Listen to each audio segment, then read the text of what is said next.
Hi guys, it's Aiden here from GamePro. We're going to talk about Scintillant in Warframe again because the game has received a couple of updates which fixed the Scintillant issues.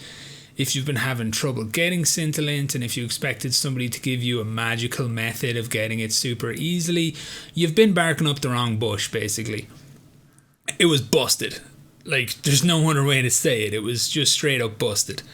So Digital Extremes have run the numbers, realised it's busted, realised that very few people are actually collecting this resource at any kind of appreciable rate.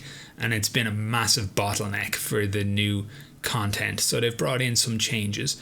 Those changes are limited mostly to the isolation vaults. But for the people who don't know, if you run tier 1 and tier 2 bounties for Mother at the Necrolisk, Scintillant can drop as a rare drop from the tier 1 and as a common drop from the tier 2s. So the main changes come to the isolation vaults. You can do isolation vaults. Once again, you have to go and visit Mother.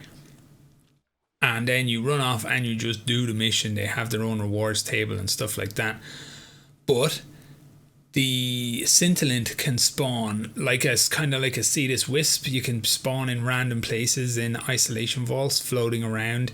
You will need to wait until you get to the area where you fight the Necromech, and then they may be found in there.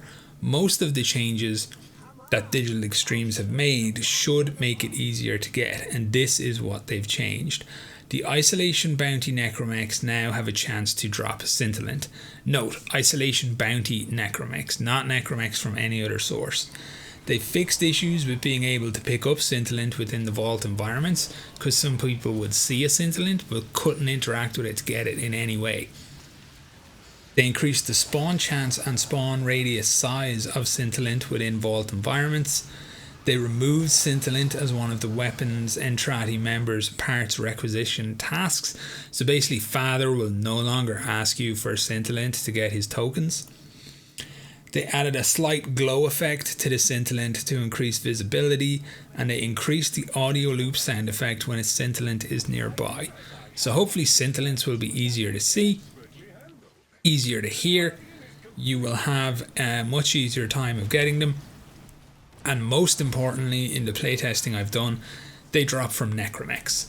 If you do a tier 1 through tier 3 isolation vault, you're going to take on 6 Necromechs in total that all have a chance of spawning the Scintillant when they die.